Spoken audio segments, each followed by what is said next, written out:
closing, asking for money. Here's the deal. You gotta learn to ask for money. You can't be fearful. People spend money every day. Don't you spend money every day? I spend money every day. No one has to put a gun to my head to get me to spend money. I don't go to the mall and go, oh gosh, I have to go to the mall again. I have to buy stuff again. People love to spend money, and here's the deal. They're gonna do it whether they give it to you or somebody else. They're going to give it to somebody. Again, it's one of our habits. It's what we do. People get money. They feel like it's some sort of game show, it seems like, and they have to spend it right away.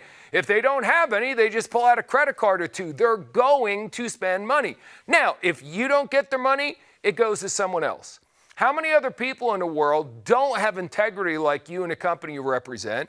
They're not selling good quality products. They're not doing something that's in your friend or your contact's best interest. So you are literally aiding and abetting that jerk to take your friend's money from them when you have the ability to get that same money and offer them something of value. Now, if you don't believe your company offers something of value, for God's sakes, get in another company. But I'm assuming you're where you are because you know that there's value there. So go out aggressively, go out proudly and show it to people. At the end of a presentation, here's what I want you to think about. Imagine next time you go into a retail store, you've all been in retail stores, you look around the store, you find something you want, you put it on the counter. Does the person behind the counter go, I'm sorry,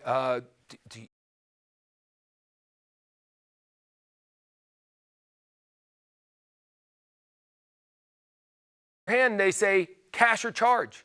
They don't ask you if you want to buy. Why would they ask you? You put something on the counter. That's called assuming the sale. I learned that years and years ago when I sold cookware. Why is it that so many of you go into the house or sit down with someone at a Starbucks or whatever and you assume they're not going to buy? Why? Why is your self-esteem so low? Well, I've never done this before. It doesn't matter if you've done this before. They have spent money before. They're good at spending money. They love spending money. So again, if you don't have enough guts to sell them your product, another salesperson from your same company may eventually sell it to them. They're gonna spend money. They like to spend money. Assume the sale. Stick out your hand at the end of the presentation. Say, cash or charge. Or, not that exact thing, turn around and say, so you ready to get started? So you want to be a customer and a rep or just a customer? Simple closing phrases, but here's the thing you got to learn. I remember years ago, my heroes in sales many, many years ago were Zig Ziglar, Tom Hopkins. I can never remember who taught me what because I learned so much from both of them.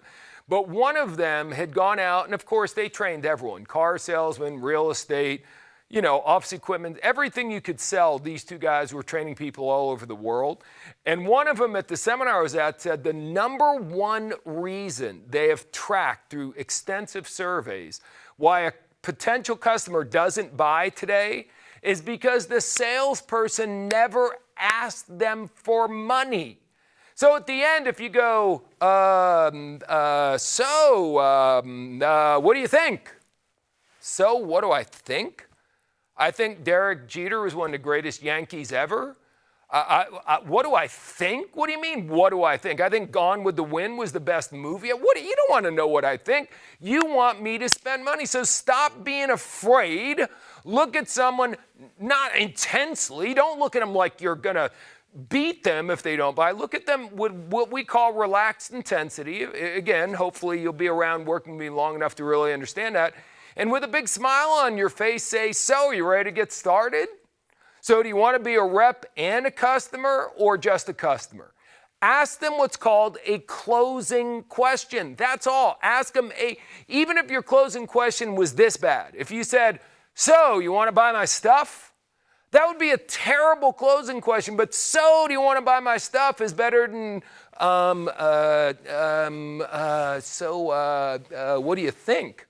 What do you think is ridiculous? We've got to get into a situation where we're asking to place an order.